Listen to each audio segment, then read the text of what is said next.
Hey, so tonight we're going to talk about a story you think you know, the Titanic. You've seen the films, you've heard the legends of opulence and tragedy, but tonight we're not lingering on the icebergs or the violinists. Instead, we're diving deep into the grime, the sweat, and the sheer unromantic brutality of how this behemoth was actually born. It's a tale of industry, human grit, and thousands of forgotten hands. Before we plunge into that cold, hard reality, do me a favor, like this story, subscribe to the channel, and drop a comment below telling me where you're listening from and what time it is for you right now. Alright, find that cozy spot, pull your blanket up high, and let the rhythmic clang of the shipyard carry you back to a time when steel ruled and men were expendable. Now, picture yourself in Belfast, Ireland, around the turn of the 20th century. Forget the verdant green hills and the romantic ballads. This isn't that Ireland. This is the industrial heart of the British Empire, a place choked with the smoke of 1,000 chimneys, a city that pulsed with the deafening roar of progress. You're standing on the banks of the River Lagan, where the air is thick with the smell of coal smoke, brine, and something metallic, something vaguely akin to blood and rust. This isn't a pristine, organized construction site like you might imagine today. No, this is a chaotic, sprawling mess, the Harland and Wolff shipyard, the largest in the world, a monument to human ambition and a crucible of human suffering. Look around you, really take it in. The ground beneath your worn boots is a treacherous mix of mud, cinders, and discarded scrap metal, a constant reminder that this is a workplace, not a park. Rain is a frequent, unwelcome visitor, turning the entire yard into a bog, sucking at your feet with every laborious step. When the sun does break through, it merely bakes the mud into a cracked, unforgiving surface, kicking up dust that coats your lungs and stings your eyes. There are no fancy safety helmets here, no high-visibility vests. Just thousands of men, a veritable army, swarming like ants over the skeletal frames of what will become the largest moving objects ever conceived by man. These are the giants, the Olympic and the Titanic, side by side in their vast slips. You feel dwarfed, insignificant, an atom in this colossal theater of industry. Imagine the sound. It's not the gentle hum of modern machinery. It's a cacophony that would shatter your eardrums if you weren't already half deaf from years of it. The incessant, metallic clang of hammers against steel, the piercing shriek of steam whistles, the rhythmic asterisk thump, dash thump, dash thump asterisk of hydraulic presses shaping colossal plates, the roar of furnaces spitting out white-hot rivets, and beneath it all, the gruff shouts of foremen, the curses of tired workers, the scraping of heavy materials being dragged, hoisted, and forced into place. It's a symphony of suffering, a testament to raw, brute force. You are one of these men. Perhaps you're a laborer, earning a pittance for 12 hours of back-breaking toil, hauling beams, shoveling coal, clearing debris. Your muscles ache constantly, a dull, pervasive throb that never truly leaves you. Your hands are raw, calloused, scarred. Every morning, you rise before dawn, your stomach grumbling, the taste of stale bread and weak tea still in your mouth. You walk for miles, perhaps, from your cramped, overcrowded lodging house, the cold biting at your exposed skin, eager for the warmth of the shipyard's furnaces, even if that warmth means blistered hands and sweat-soaked clothes. The men around you are a cross-section of society's working class. There are young lads, barely out of school, their faces still smooth beneath the grime, eager to prove their worth, to earn enough to help their families. There are weathered veterans, their bodies bent and gnarled from decades of unforgiving labor, their eyes holding a distant, weary resignation. They work shoulder to shoulder, Protestants and Catholics, Irish and English, their differences momentarily forgotten in the shared crucible of labor. Their lives are cheap, their bodies expendable. A shilling a day for a laborer, maybe a few more for a skilled riveter or plater. It's enough to keep body and soul together, just barely enough to feed a family, often enough to spend a portion in the pub on a Saturday night, washing away the week's dust and pain with cheap whiskey. Think about the conditions of your work. You are exposed to the elements constantly. Rain, wind, freezing cold in winter, oppressive heat in summer. The vast gantries, the largest in the world, known as the Aral gantry, loom over you like steel cathedrals, providing no shelter, only casting long, menacing shadows. You climb narrow, temporary ladders, traverse rickety scaffolding, all without safety nets or harnesses. A misstep, a moment's lapse in concentration, and you could plunge dozens of feet onto the unforgiving ground below, a splat in the mud, quickly forgotten. Another casualty in the relentless march of progress. Your workday is dictated by the clock and the foreman's whistle. There's no easy way out, no taking a day off because you're feeling a bit under the weather. If you don't work, you don't get paid. If you don't get paid, your family starves. It's a brutal, simple equation. So you push through the pain, the exhaustion, the cough that's been lingering for weeks, the numbness in your fingers. You carry the heavy tools, you push the massive components. You stand in the biting wind, your teeth chattering, your hands growing stiff and numb.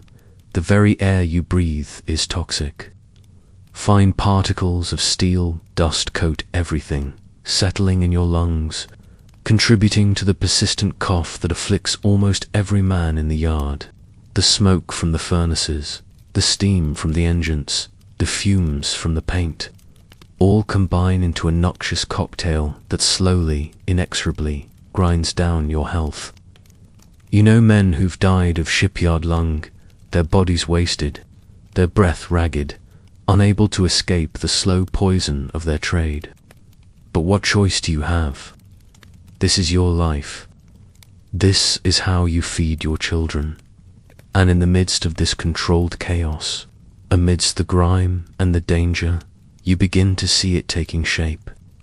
The keel, the spine of the ship, laid down with enormous plates, the ribs, the massive frames, slowly rising, piece by agonizing piece, forming the silhouette of something truly immense. It's a slow, arduous process, each plate hoisted, each rivet driven, each beam secured. It's not glorious. It's just work. Hard, unyielding, dangerous work. But there's a flicker of pride, too, a quiet, unspoken understanding that you are a part of something monumental. You are building not just a ship, but a legend, even if your name will never be known, your sacrifices never acknowledged. You are the mud and the men, the foundational layer of this towering achievement, and the price of progress is etched onto your very soul now. Let's shift our gaze from the general melee of the yard to the very genesis of the Titanic's structure, the steel. Forget pristine, prefabricated components arriving on flatbed trucks. This era demanded raw, foundational industrial might. You are now inside one of the massive foundries and rolling mills that fed the Harland and Wolff behemoth, a place where the air shimmers with heat and the ground trembles with the power of colossal machines. Imagine the deafening roar. It's a different kind of sound than the shipyard, more sustained, a guttural growl that vibrates through your bones. The air is thick with the metallic temps of molten iron, the acrid smell of coal and coke, and the pervasive dust from grinding and shaping. Here the raw materials of the earth, iron ore, coke, and limestone are transformed through an alchemy of fire and force into the very bones of the ship. You are witnessing the heart of the steel industry. Colossal blast furnaces, towering like ancient gods, glow with an infernal light. Their interiors a hellish crucible where iron ore melts at temperatures exceeding 1,500 degrees Celsius. Streams of molten iron, a brilliant, blinding orange, flow like rivers of liquid fire into vast ladles, casting an oppressive heat that radiates through your thick, sweat-soaked clothes. The air is so hot, so dense, it feels as though it's pressing down on your lungs, making every breath a conscious effort. You can feel the hairs on your arms singe from the intense proximity. This molten iron is then transferred to open hearth furnaces, where it's refined into steel, the carbon content carefully controlled to achieve the desired strength and malleability. The sheer volume of material needed for the Titanic is staggering. Tens of thousands of tons of steel plates and beams. This isn't just one furnace, but a network of them, operating ceaselessly day and night, powered by the unyielding labor of hundreds of men. Now, imagine the rolling mills. This is where the rough, glowing ingots of steel are shaped. Picture massive, grooved rollers, driven by immense steam engines, their power palpable in the very ground you stand on. A team of men, blackened with soot and sweat, wrestle a white-hot ingot, a slab of glowing steel weighing several tons, onto the conveyor. The heat is unbearable as it passes just inches from your face. The ingot is fed into the rollers, and with a terrifying shriek of tortured metal and a spray of brilliant sparks, it is flattened, stretched, and elongated, growing thinner with each pass. You can feel the immense power of these machines. The floor vibrates continuously, a deep, resonant hum that penetrates every fiber of your being. Sparks rain down like fiery confetti, harmless for the most part, but a constant reminder of the dangerous forces at play. The noise is immense, a grinding, hissing, clanking symphony that makes conversation impossible without shouting directly into an ear. You learn to read lips, to communicate with gestures, to anticipate the movements of the machines and the men around you. The men working these mills are giants themselves, forged by heat and heavy labor. They wear thick, protective leather aprons and gloves, but their faces are streaked with soot and sweat, their eyes red-rimmed from the glare of the hot metal. They wield tongs and levers that look like they belong in a blacksmith's forge, guiding the massive steel plates with an almost primal strength. Their bodies are built for this, honed by years of pushing, pulling, and enduring. You see their muscles straining, their veins bulging as they grapple with the incredible weight and heat. A single slip, a moment's inattention, could mean a crushing injury, a severe burn, or even death. There are no automated safeguards, no emergency stop buttons within easy reach. The system relies on the strength, skill, and vigilance of these men. Consider the plates themselves. They emerge from the rollers, long and wide, still glowing a deep cherry red, hissing as they cool. These are the very plates that will form the hull of the Titanic, each one a testament to human ingenuity and muscle. They are then trimmed, punched, and stacked, ready to be transported to the shipyard. The sheer scale of these plates is impressive. Imagine them being lifted, slowly and ponderously, onto specially designed rail cars, each one a massive slab of metal. almost too heavy for the train to carry. The entire process is incredibly inefficient by modern standards, reliant on immense amounts of coal for fuel and brute human strength for operation. The air is choked with particulate matter, the ground stained with the byproducts of industry. The environmental impact is an unheard of concept. The only concern is production, the relentless demand for more steel, faster, stronger. Your role in this, perhaps, is to manage the furnaces, to monitor the temperature, to add the raw materials. Or perhaps you're one of the rollers, guiding the red-hot steel, feeling the intense heat on your face, the raw power of the machinery thrumming through your body. You spend your days enveloped in heat, noise, and the constant threat of injury. Your uniform is perpetual grime, your skin etched with the scars of minor burns and cuts. As the steel cools, it transforms from a glowing, pliable material into a rigid, unyielding giant. These are the bones of the Titanic, shaped by fire and sweat, destined to hold back the sea. You are contributing to a wonder of the world, a marvel of engineering, but there's no time for awe. There's only the next ingot, the next plate, the next relentless demand of the furnace and the mill. This is the unglamorous, brutal truth of how a ship of dreams began. Forged in the crucible of industrial might, a testament to the iron will of the era and the forgotten hands that shaped its destiny. Now, leave the inferno of the steel mills and return to the main shipyard. The steel plates and frames are in place, a colossal skeleton rising against the Belfast sky. But a skeleton, no matter how grand, is just that, bones.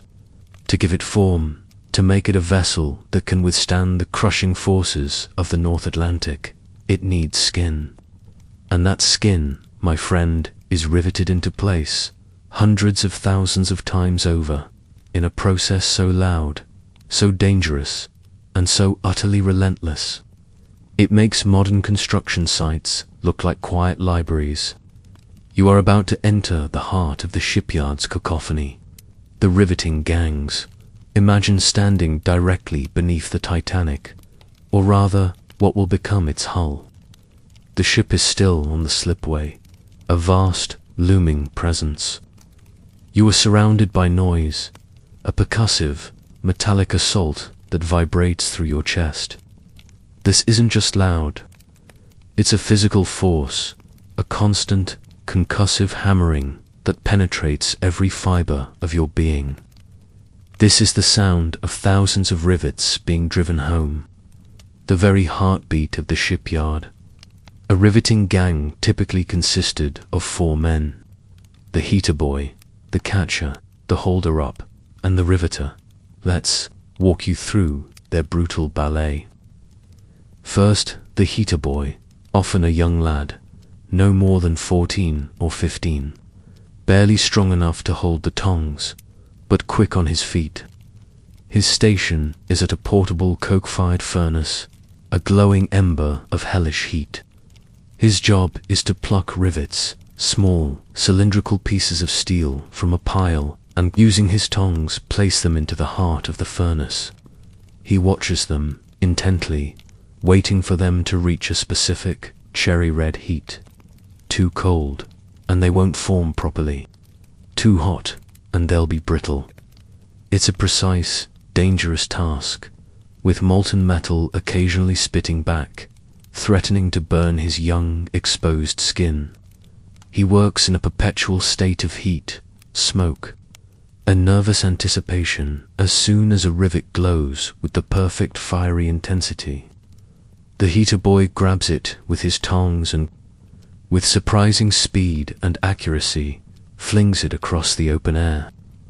This isn't a gentle toss. It's a projectile, often traveling many feet, sometimes dozens, aimed directly at the next man in the chain. The catcher, a slightly older, sturdier lad, positions himself with a metal dolly or a small bucket. ready to snag the red-hot missile out of the air. This requires incredible hand-eye coordination and nerves of steel. Miss the rivet, and it could strike a fellow worker, or worse, land on the ground and get lost, causing delays and costing money. Imagine the pressure, the heat radiating from the rivet as it lands in his dolly, glowing fiercely in the gloom. He quickly plucks it out with his own tongs and jams it into a pre-drilled hole in the overlapping steel plates.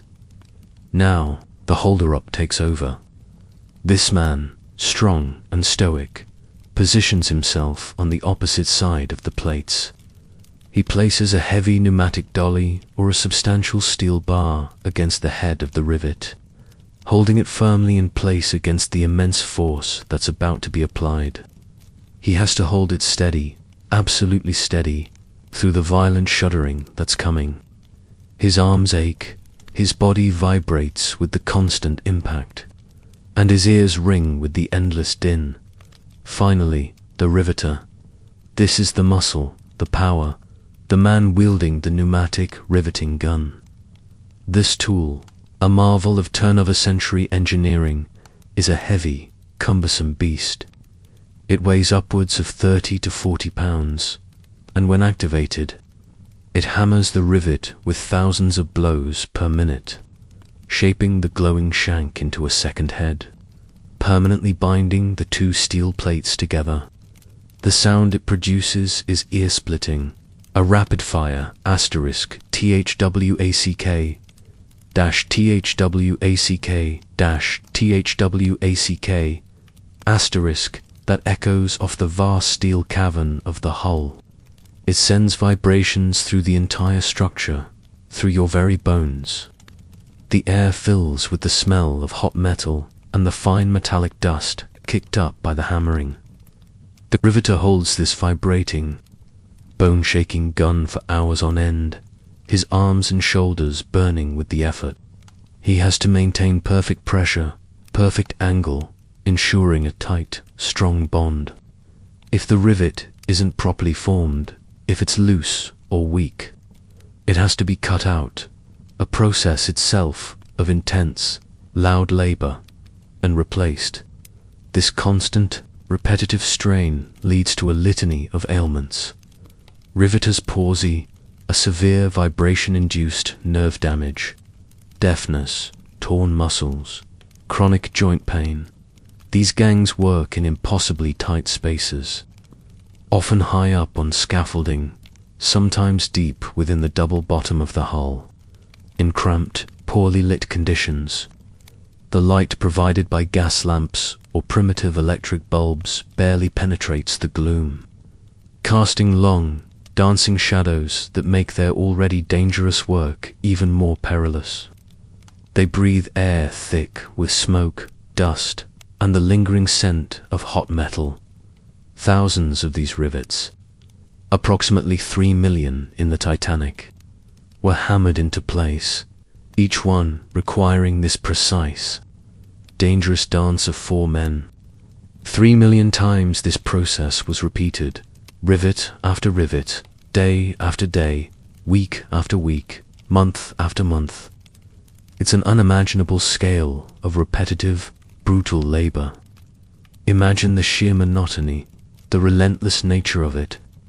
The constant asterisk clang dash bang dash shriek asterisk filling your head, the heat.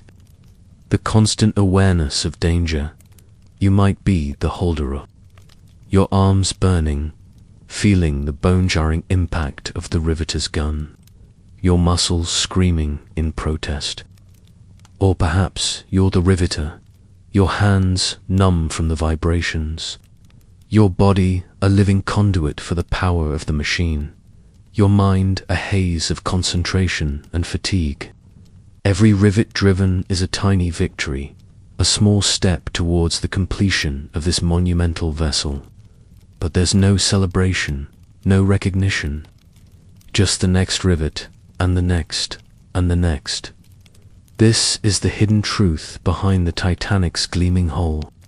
It wasn't built by a magic wand or a stroke of genius, but by the relentless, often brutal, an always dangerous labor of these forgotten men, their bodies aching, their ears ringing, their lives slowly chipped away by the symphony of suffering they conducted daily. They hammered its skin into place, rivet by painstaking rivet, forging not just steel, but a piece of their very souls into the structure of the world's most famous ship. Now, descend with me from the clangorous heights of the hull to the very bowels of the beast, deep below the waterline. This is where the true heart of the Titanic would beat, a place of infernal heat, deafening noise, and relentless, grueling labor. This is the domain of the engines, the boilers, and the men who would fuel their colossal hunger, the stokers and the trimmers.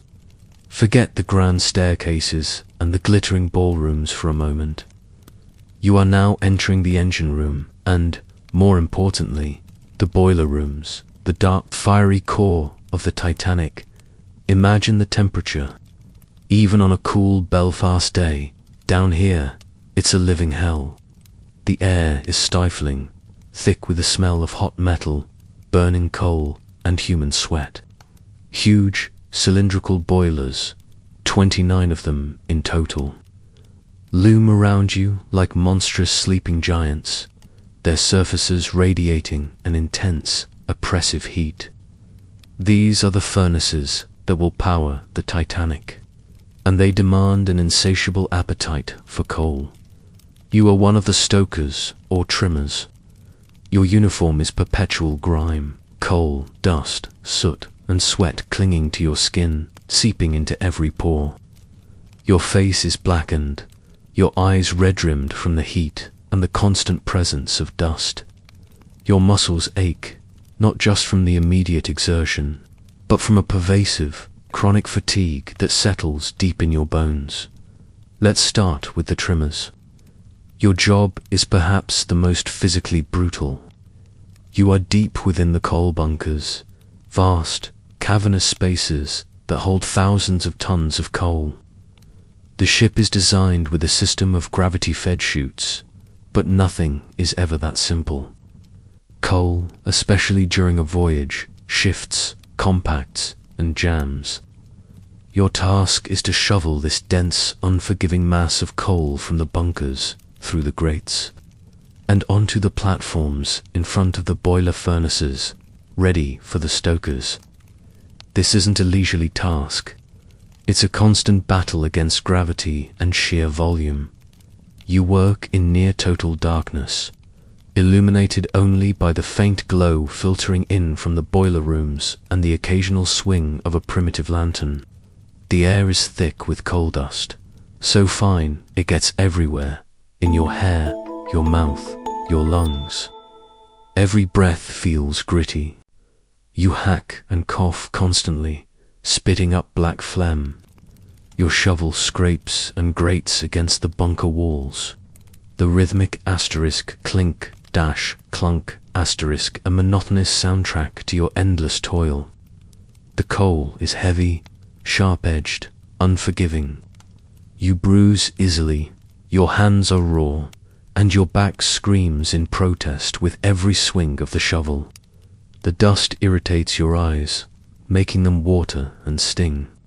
You are breathing a slow poison, knowing that men in this profession rarely live to old age, their lungs scarred and choked by years of this suffocating environment. Now, move forward into the boiler room itself, where the stokers reign. This is the front line of the inferno.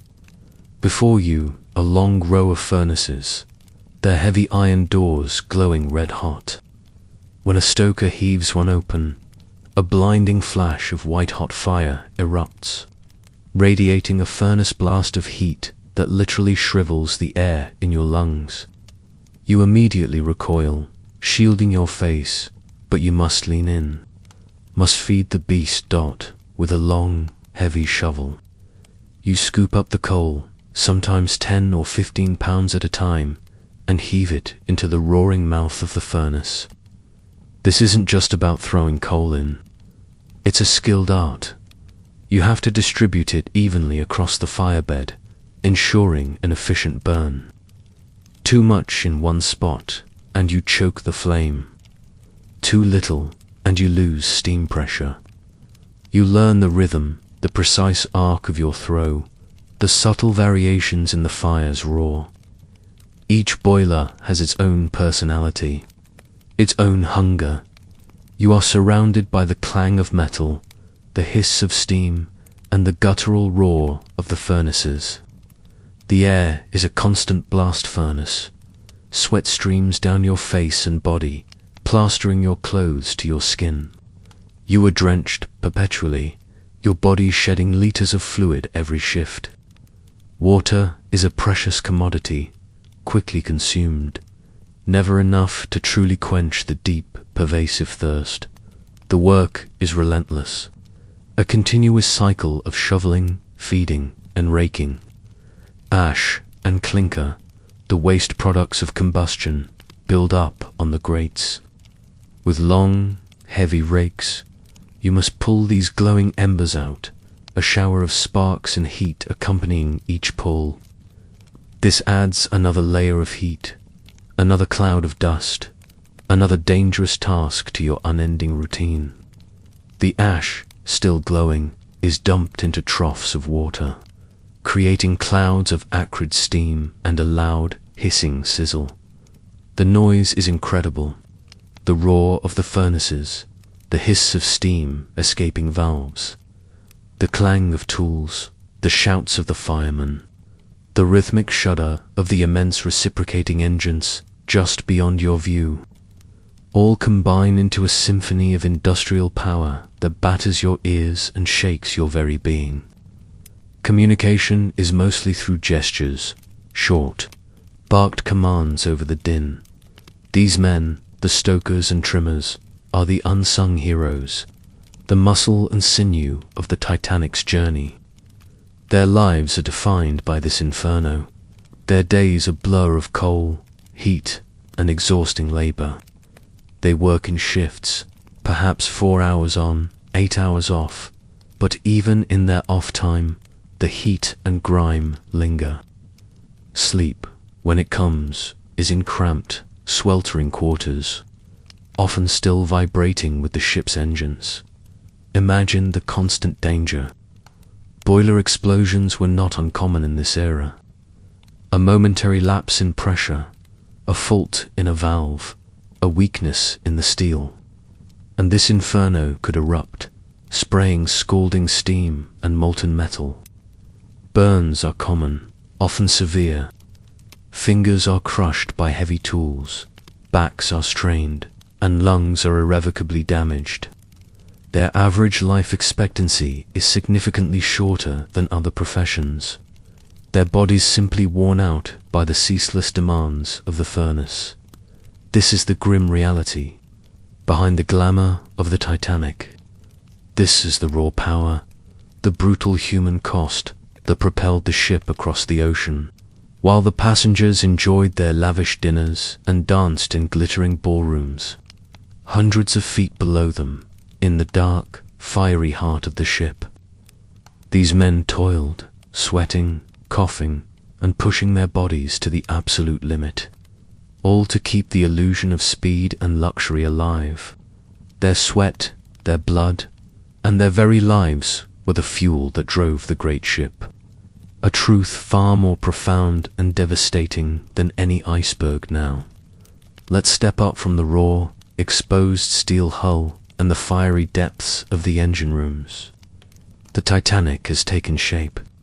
Her plates are riveted, her engines are installed, but she is still just a massive, hollow shell. It's time for her to transform from a metal leviathan into the floating palace she was destined to be. This stage of construction, the outfitting, is a dizzying dance of thousands of skilled tradesmen, a contrast of dust, sawdust, paint, and fine mahogany, where the rough brutality of the build meets the promise of unprecedented luxury. Imagine the organized chaos of the decks. You are no longer surrounded by the deafening clang of riveting, but by a different kind of industrial symphony. It's the incessant whine of saws cutting timber, the rhythmic tap-tap-tap of hammers on nails, the sharp, pungent smell of fresh paint and varnish mixing with the dusty aroma of sawdust.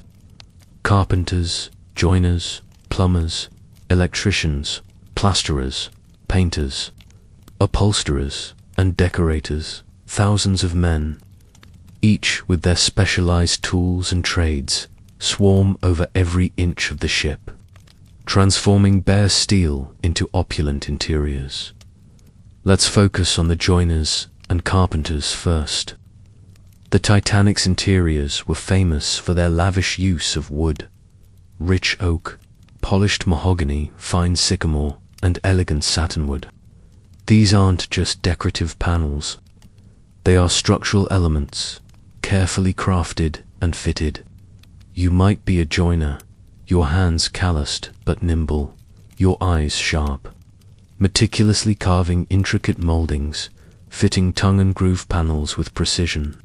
The air is thick with the scent of freshly cut timber, a pleasant contrast to the acrid smells you've encountered elsewhere in the yard. Your tools are extensions of your hands, chisels, planes, saws, all kept ready. You work with a quiet dedication, often in cramped cabins or along endless corridors, slowly transforming steel bulkheads into warm, inviting spaces. The noise is less abrasive than the riveting, but still constant. The rhythmic scraping of a plane across a wooden board, the precise thunk of a mallet on a chisel, the continuous whir of saws cutting through thick planks. You're often bent over, hunched in awkward positions, your back aching at the end of a long day, but the satisfaction of seeing a perfectly fitted joint, a seamless panel, is a small reward. You know that these interiors will be admired by the wealthiest people in the world, even if they'll never know the name of the man who painstakingly crafted them. Next, consider the plumbers. Miles of piping for fresh water, salt water, steam, and waste snake through the ship's massive structure. You might be crawling through narrow access shafts, your headlamp casting dancing shadows on the grimy pipes, your hands stained with grease and sealant. The work is dirty, often uncomfortable, and critically important. A leak, a burst pipe, could cause immense damage. You are constantly dealing with heavy wrenches, threading pipes, soldering joints, ensuring every connection is secure. The smell of solder and lead fills the air in your workspace, a distinctive metallic scent. The cold steel of the ship presses against you as you wriggle into position, your knuckles scraped raw from tight spaces. Now, descend with me from the clangorous heights of the hull to the very bowels of the beast, deep below the waterline. This is where the true heart of the Titanic would beat, a place of infernal heat, deafening noise, and relentless, grueling labor. This is the domain of the engines, the boilers, and the men who would fuel their colossal hunger, the stokers and the trimmers. Forget the grand staircases and the glittering ballrooms for a moment. You are now entering the engine room and, more importantly, the boiler rooms, the dark, fiery core of the Titanic. Imagine the temperature. Even on a cool Belfast day, down here, it's a living hell. The air is stifling, thick with the smell of hot metal, burning coal, and human sweat. Huge, cylindrical boilers, 29 of them in total, loom around you like monstrous sleeping giants, their surfaces radiating an intense, oppressive heat. These are the furnaces that will power the Titanic, and they demand an insatiable appetite for coal. You are one of the stokers or trimmers. Your uniform is perpetual grime, coal, dust, soot, and sweat clinging to your skin, seeping into every pore. Your face is blackened, your eyes red-rimmed from the heat, and the constant presence of dust. Your muscles ache, not just from the immediate exertion, but from a pervasive, chronic fatigue that settles deep in your bones. Let's start with the trimmers. Your job is perhaps the most physically brutal. You are deep within the coal bunkers, vast, cavernous spaces that hold thousands of tons of coal. The ship is designed with a system of gravity-fed chutes, but nothing is ever that simple. Coal, especially during a voyage, shifts, compacts, and jams. Your task is to shovel this dense, unforgiving mass of coal from the bunkers through the grates and onto the platforms in front of the boiler furnaces, ready for the stokers. This isn't a leisurely task. It's a constant battle against gravity and sheer volume. You work in near total darkness, illuminated only by the faint glow filtering in from the boiler rooms and the occasional swing of a primitive lantern. The air is thick with coal dust, so fine it gets everywhere, in your hair, your mouth, your lungs. Every breath feels gritty. You hack and cough constantly, spitting up black phlegm. Your shovel scrapes and grates against the bunker walls. The rhythmic asterisk clink, dash, clunk, asterisk, a monotonous soundtrack to your endless toil. The coal is heavy, sharp-edged, unforgiving. You bruise easily, your hands are raw, and your back screams in protest with every swing of the shovel. The dust irritates your eyes, making them water and sting. You are breathing a slow poison, knowing that men in this profession rarely live to old age. Their lungs scarred and choked by years of this suffocating environment. Now, move forward into the boiler room itself, where the stokers reign. This is the front line of the inferno. Before you, a long row of furnaces, their heavy iron doors glowing red hot. When a stoker heaves one open, a blinding flash of white-hot fire erupts, radiating a furnace blast of heat that literally shrivels the air in your lungs. You immediately recoil, shielding your face, but you must lean in, must feed the beast Dot with a long, heavy shovel. You scoop up the coal, sometimes 10 or 15 pounds at a time, and heave it into the roaring mouth of the furnace. This isn't just about throwing coal in. It's a skilled art. You have to distribute it evenly across the firebed, ensuring an efficient burn. Too much in one spot, and you choke the flame. Too little, and you lose steam pressure. You learn the rhythm, the precise arc of your throw, the subtle variations in the fire's roar. Each boiler has its own personality, its own hunger. You are surrounded by the clang of metal, the hiss of steam, and the guttural roar of the furnaces. The air is a constant blast furnace.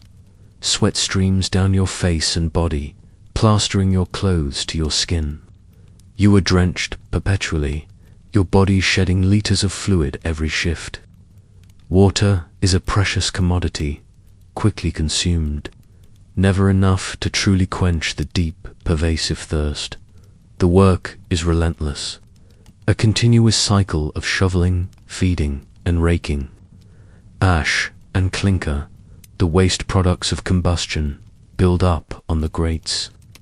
With long, heavy rakes, you must pull these glowing embers out, a shower of sparks and heat accompanying each pull.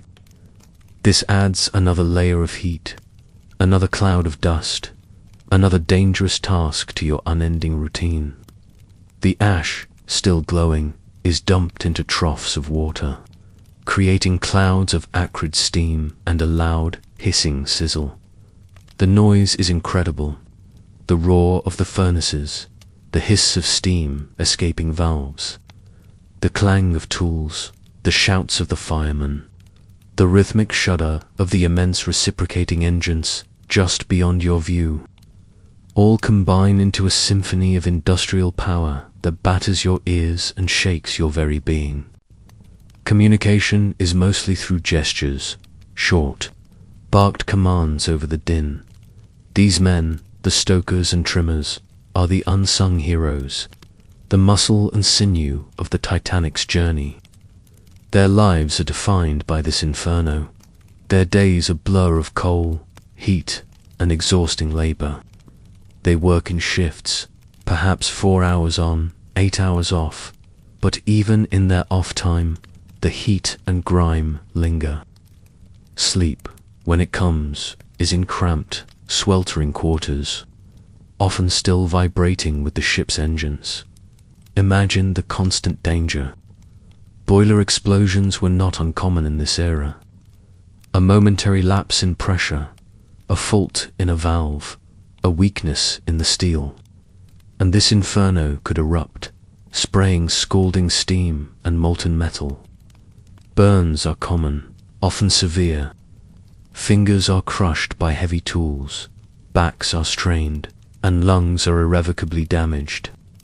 Their average life expectancy is significantly shorter than other professions, their bodies simply worn out by the ceaseless demands of the furnace. This is the grim reality, behind the glamour of the Titanic. This is the raw power, the brutal human cost that propelled the ship across the ocean, while the passengers enjoyed their lavish dinners and danced in glittering ballrooms. Hundreds of feet below them, in the dark, fiery heart of the ship, these men toiled, sweating, coughing, and pushing their bodies to the absolute limit, all to keep the illusion of speed and luxury alive. Their sweat, their blood, and their very lives were the fuel that drove the great ship. A truth far more profound and devastating than any iceberg now. Let's step up from the raw, exposed steel hull and the fiery depths of the engine rooms. The Titanic has taken shape. Her plates are riveted, her engines are installed, but she is still just a massive, hollow shell. It's time for her to transform from a metal leviathan into the floating palace she was destined to be. This stage of construction, the outfitting, is a dizzying dance of thousands of skilled tradesmen, a contrast of dust, sawdust, paint, and fine mahogany, where the rough brutality of the build meets the promise of unprecedented luxury. Imagine the organized chaos of the decks. You are no longer surrounded by the deafening clang of riveting, but by a different kind of industrial symphony. It's the incessant whine of saws cutting timber, the rhythmic tap-tap-tap of hammers on nails, the sharp, pungent smell of fresh paint and varnish mixing with the dusty aroma of sawdust. Carpenters, joiners, plumbers, electricians, plasterers, painters, upholsterers, and decorators, thousands of men, each with their specialized tools and trades, swarm over every inch of the ship, transforming bare steel into opulent interiors. Let's focus on the joiners and carpenters first. The Titanic's interiors were famous for their lavish use of wood, rich oak, polished mahogany, fine sycamore, and elegant satinwood. These aren't just decorative panels. They are structural elements, carefully crafted and fitted. You might be a joiner, your hands calloused but nimble, your eyes sharp, meticulously carving intricate moldings, fitting tongue and groove panels with precision. The air is thick with the scent of freshly cut timber, a pleasant contrast to the acrid smells you've encountered elsewhere in the yard. Your tools are extensions of your hands. Chisels, planes, saws, all kept ready. You work with a quiet dedication, often in cramped cabins or along endless corridors, slowly transforming steel bulkheads into warm, inviting spaces. The noise is less abrasive than the riveting, but still constant. The rhythmic scraping of a plane across a wooden board, the precise thunk of a mallet on a chisel, the continuous whir of saws cutting through thick planks. You're often bent over, hunched in awkward positions, your back aching at the end of a long day. But the satisfaction of seeing a perfectly fitted joint, a seamless panel, is a small reward. You know that these interiors will be admired by the wealthiest people in the world, even if they'll never know the name of the man who painstakingly crafted them. Next, consider the plumbers. Miles of piping for fresh water, salt water, steam, and waste snake through the ship's massive structure. You might be crawling through narrow access shafts, your headlamp casting dancing shadows on the grimy pipes, your hands stained with grease and sealant. The work is dirty, often uncomfortable, and critically important. A leak, a burst pipe, could cause immense damage. You are constantly dealing with heavy wrenches, threading pipes, soldering joints, ensuring every connection is secure. The smell of solder and lead fills the air in your workspace, a distinctive metallic scent. The cold steel of the ship presses against you as you wriggle into position, your knuckles scraped raw from tight spaces. Then there are the electricians. The Titanic was at the forefront of electrical illumination, with thousands of lights, telegraphs, and electrical systems. Imagine the sheer complexity of wiring a vessel of this size. You are pulling miles of copper cable through conduits, climbing ladders, reaching into ceiling voids, connecting switches and sockets. The work requires precision and patience, and an understanding of a relatively new and sometimes dangerous technology. You might get a nasty shock if you're not careful. A jolt of electricity, a sharp reminder of the invisible forces you're harnessing. The smell of insulating tar and hot wiring is a subtle but constant presence. The plasterers and painters follow, transforming the rough surfaces into smooth, elegant finishes. Imagine the clouds of plaster dust as walls and ceilings are prepared. Then comes the painting, layer after layer, a meticulous process. The air becomes heavy with the fumes of lead paint and strong varnishes, making your head feel hazy, your lungs heavy. You wield brushes and rollers, carefully applying coats, often high up on scaffolding, your arms aching from the repetitive motion. The sheer quantity of paint required is astronomical, covering every visible surface, from the hull's black and white stripes to the delicate pastels of the first-class cabins. And finally, the decorators and This is where the true luxury takes shape. Imagine plush carpets being unrolled, intricate tapestries hung, heavy velvet curtains draped over windows. You might be meticulously stuffing horsehair into a Chesterfield sofa, or carefully applying gold leaf to a ceiling medallion.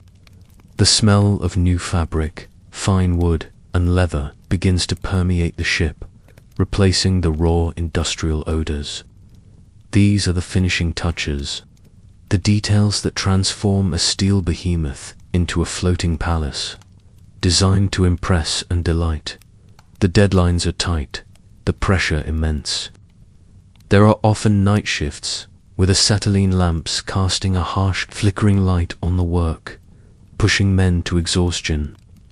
Foremen patrol constantly, barking orders, demanding faster progress. You often eat your lunch, a meager sandwich, and a flask of tea, while perched precariously on a beam or squeezed into a corner. Surrounded by the ongoing flurry of activity, the contrast between the rough and the refined is striking. Just inches beneath a newly polished mahogany panel lie the crude, unyielding steel plates, held together by the sweat and pain of the riveters. The luxurious carpets hide the hard, cold deck plates. The elegant lighting fixtures obscure the miles of dangerous wiring.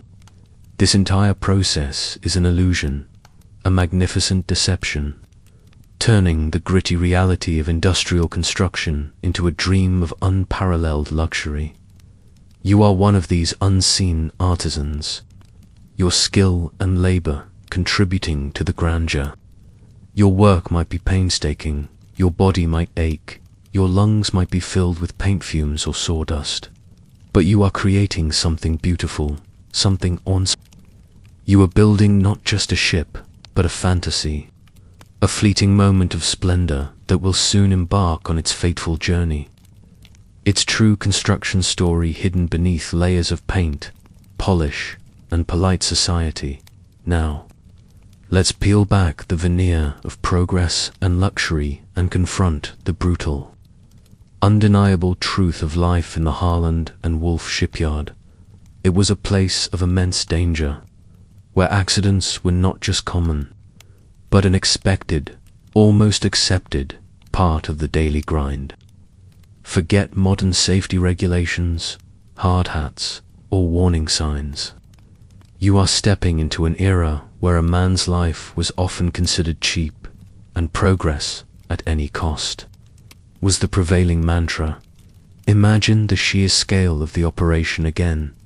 Thousands upon thousands of men, working with enormous, heavy machinery high above the ground, often in cramped or poorly lit conditions.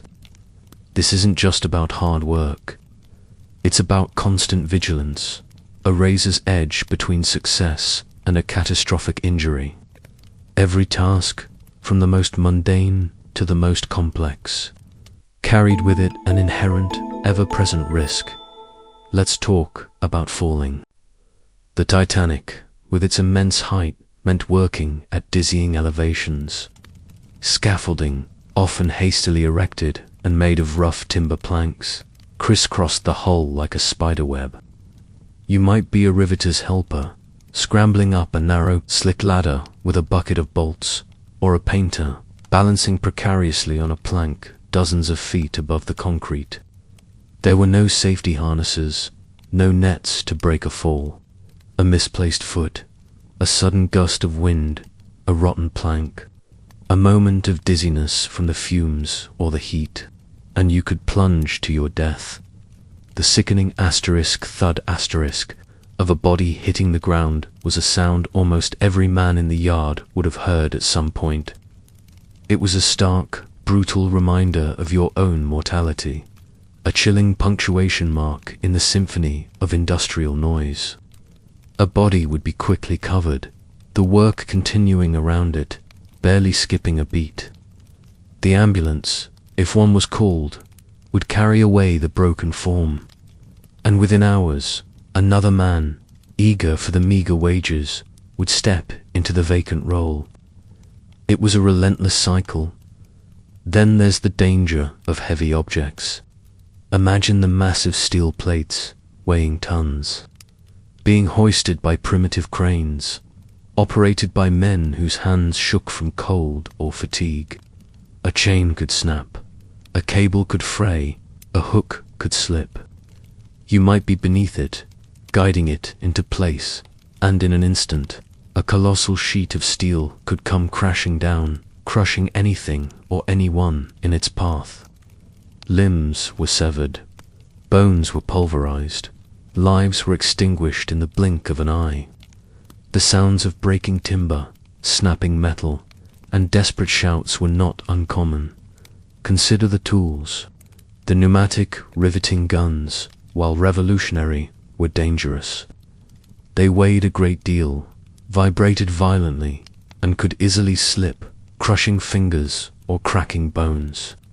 Saws, chisels, hammers, all sharp, all heavy, all capable of inflicting terrible injury if wielded carelessly, or if a moment's concentration was lost. You might see a man with missing fingers, a gnarled hand, or a scarred face, testament to the unforgiving nature of the machinery. Burns, from hot rivets, from steam, from molten metal in the foundries, were a daily occurrence, ranging from minor blisters to horrific, life-altering, disfigurements. The environment itself was a hazard. The constant noise, as we've discussed, led to widespread deafness amongst older workers. The air, thick with coal dust, steel particles, paint fumes, and asbestos, a material widely used for insulation and fireproofing without knowledge of its dangers, silently eroded men's lungs. Many would die years later from respiratory illnesses, their bodies ravaged by the slow poison they inhaled daily. Lead poisoning from paint was also a constant threat, causing weakness, fatigue, and neurological damage. The working hours were long, typically 12 hours a day, 6 days a week. Fatigue was endemic, leading to errors, slow reactions, and a diminished capacity to avoid danger. You are working in a perpetual state of exhaustion, your body screaming for rest. But the demands of the job are absolute. The foreman's whistle, signaling the end of the shift, is a welcome relief. But it simply means a temporary reprieve before the cycle of toil and danger begins anew the next morning. The shipyard recorded 248 injuries during the Titanic's construction. Some sources suggesting this number is grossly underestimated, as minor cuts, bruises, and sprains were rarely logged. Officially, 8 men died during the Titanic's construction and fitting out, though this figure too is often debated, as it may not include men who died weeks or months later from injuries sustained on the job, or those who simply disappeared.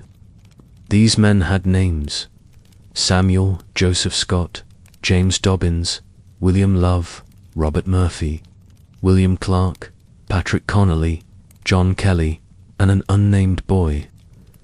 Their deaths were not mourned by the general public, their names not etched onto monuments. Their sacrifices lost to the relentless churn of industrial progress.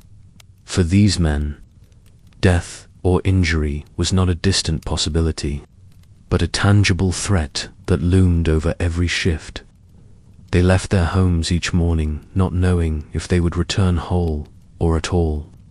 Their wives and children lived in constant anxiety, knowing a knock at the door from a shipyard official could shatter their world. There was little to no compensation for injury, no social safety net. If you were hurt, you were out of work, and your family often plunged into destitution. The cost of progress, the price of building such a marvel of engineering, was paid in human lives, in shattered bodies, in ruined health. The gleaming luxury of the Titanic was built upon a foundation of unseen suffering, its grandeur masking the gritty, brutal reality of its birth. As you lay in your comfortable bed tonight, remember the men who built her, their names forgotten, their sacrifices immense. Their stories a chilling reminder of the true human cost behind the marvels of the past.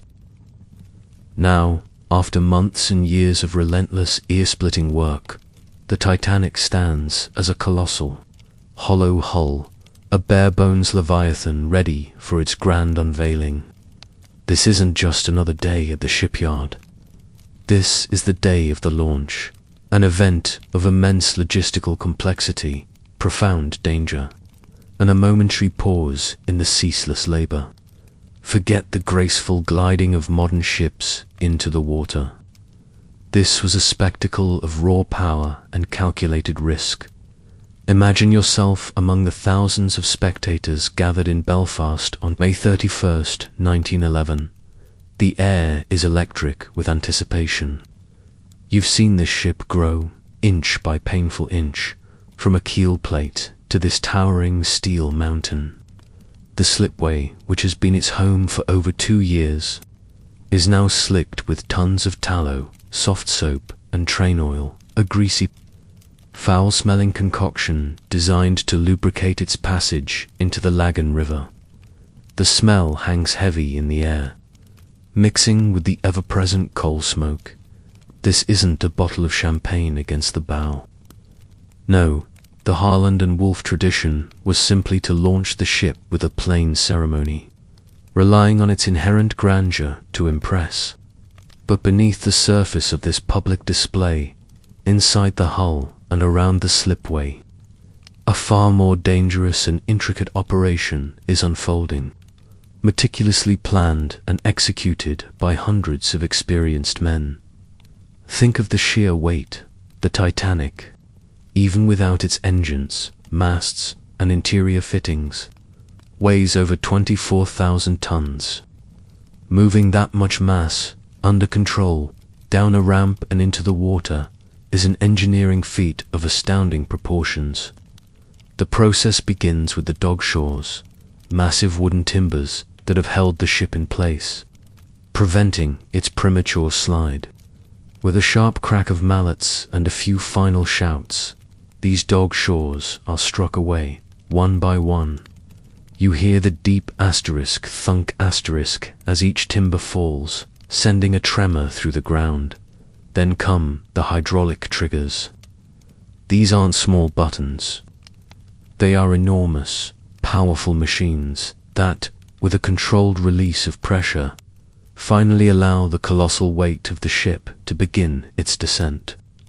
You feel a deep, resonant rumble, a vibration that starts subtly and then grows, spreading through the soles of your feet, up your legs, and into your chest.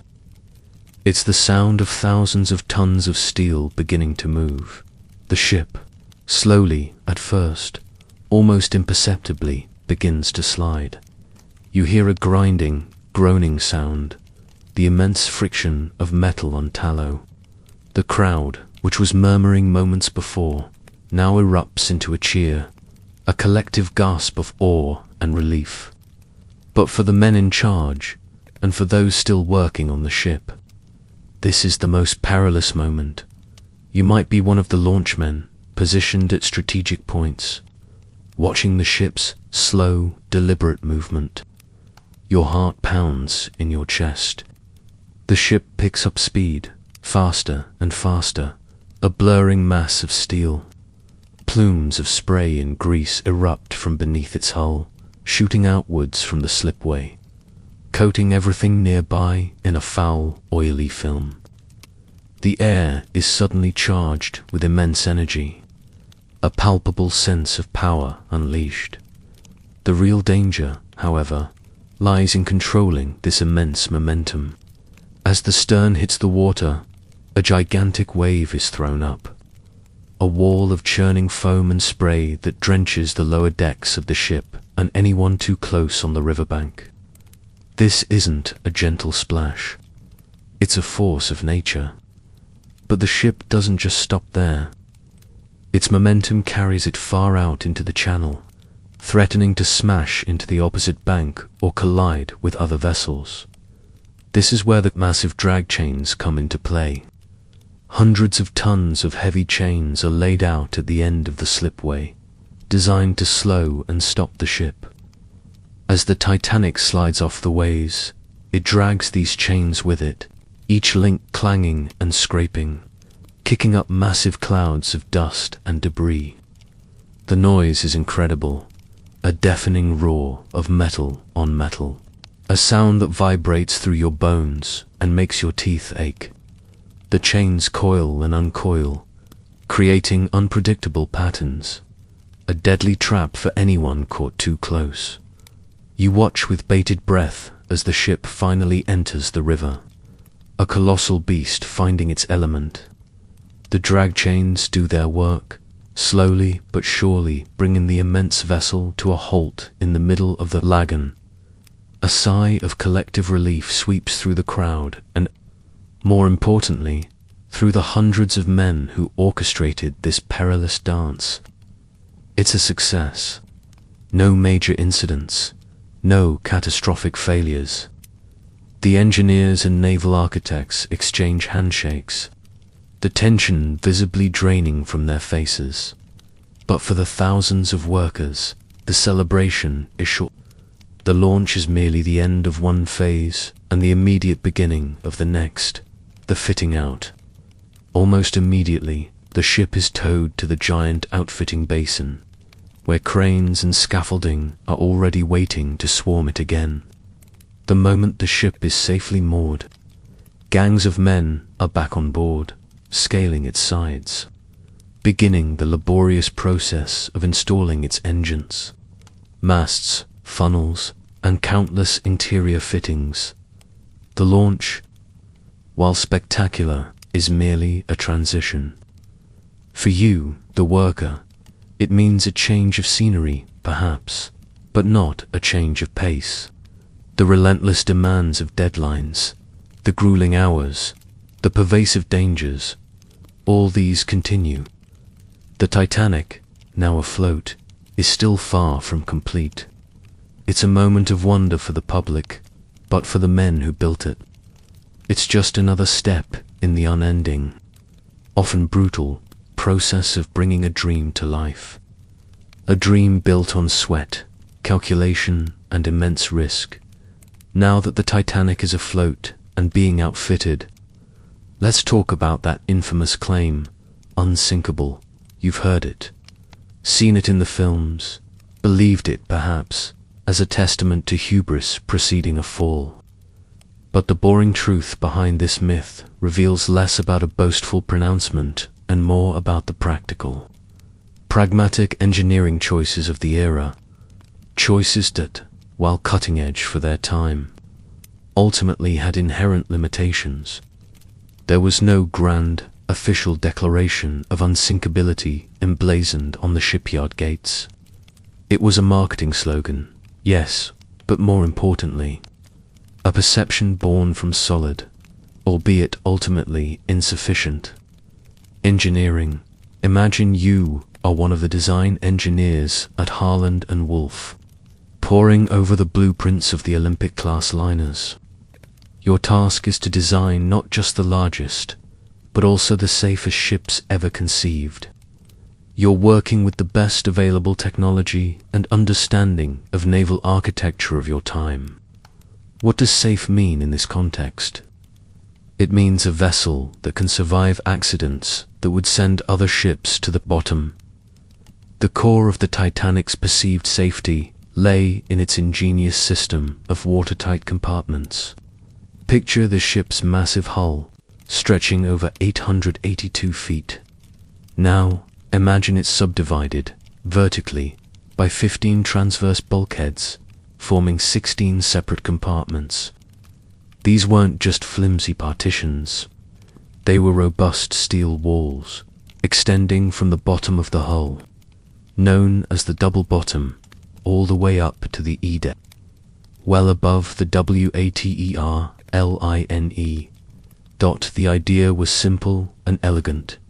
If the hull was breached in one or two places, allowing water to flood a compartment, the watertight doors could be sealed, isolating the damaged section. The ship would list, perhaps, but it would remain afloat, able to reach port or await rescue. This design was superior to many ships of the era, which often had far fewer or less extensive bulkheads. Think about the watertight doors. There were 12 of them, operated both manually and crucially, from the bridge by a single lever. If an emergency arose, a mechanism could drop these heavy steel doors, sealing off the lower decks. You can imagine the heavy thump as they slammed shut, a reassuring sound of security, a physical barrier against the invading ocean. This was considered revolutionary, a significant leap forward in maritime safety. The ship also boasted a double bottom, an inner layer of hull plating, separated by several feet from the outer hull.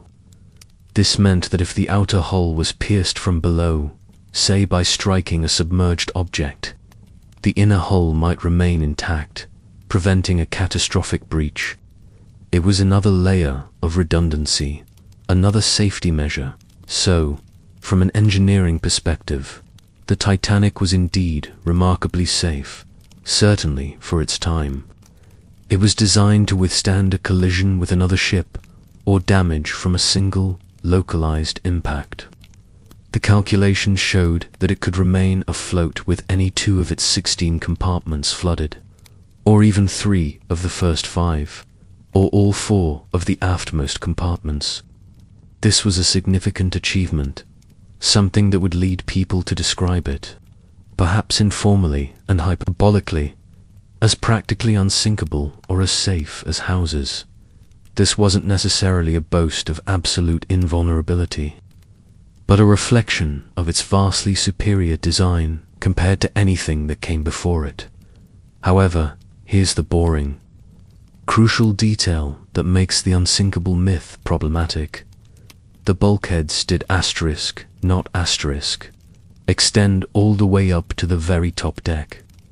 They only reached E-deck. Above E-deck, the divisions between the compartments were asterisk, not asterisk, watertight. This was a design choice, a compromise. Extending the bulkheads higher would have interrupted the flow of passenger spaces, particularly on the grander decks, making it less convenient for passengers and arguably less aesthetically pleasing. It was a trade-off between absolute, maximal safety and the practicalities of a luxury liner designed for profit and comfort.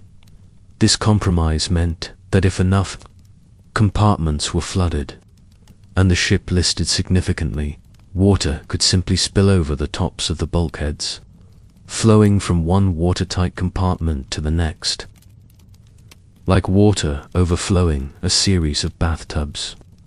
This overtopping effect would doom the ship, allowing the sea to claim it compartment by compartment, regardless of the sealed watertight doors below. Furthermore, the quality of the steel itself was a factor. While considered good for its day, metallurgical analysis post-disaster revealed that the steel contained a higher sulfur content, making it more brittle, particularly in the icy cold waters of the North Atlantic. The rivets, particularly those in the bow and stern, were also found to be made of a lower grade, more slag-rich iron, making them prone to brittle fracture under extreme stress. These weren't necessarily design flaws, but limitations of the materials and manufacturing processes of the early 20th century. So, the Grand Illusion wasn't built on outright lies, but on a combination of cutting-edge, for the time engineering, pragmatic compromises for passenger comfort and profit, and the inherent limitations of available materials and scientific understanding. The unsinkable moniker wasn't an official guarantee, but a public perception, a shorthand for its advanced safety features, amplified by marketing and casual conversation. It was a testament to the immense confidence of an age that believed technology could conquer nature. But as you know, nature, in the form of a rogue iceberg, exposed the fatal flaw in that compromise. The iceberg didn't just breach 1 or 2 compartments. It scraped along the side, tearing a long, gashing wound through 6 of the forward compartments, enough to cause the water to spill over the top of the E-deck bulkheads. The ship was not designed to withstand such extensive, multi-compartment damage. The Grand Illusion, carefully constructed from steel and ambition, met the unforgiving reality of the ocean, revealing that even the most advanced technology of the time had its breaking point. We've journeyed through the grime, the heat, the danger, and the meticulous craftsmanship that brought the Titanic into being.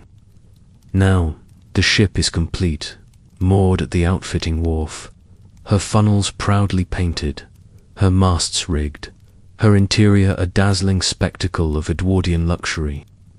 This final stage, the final polish, is a flurry of activity, a last push before the grand voyage, a culmination of thousands of forgotten hands and immeasurable human effort.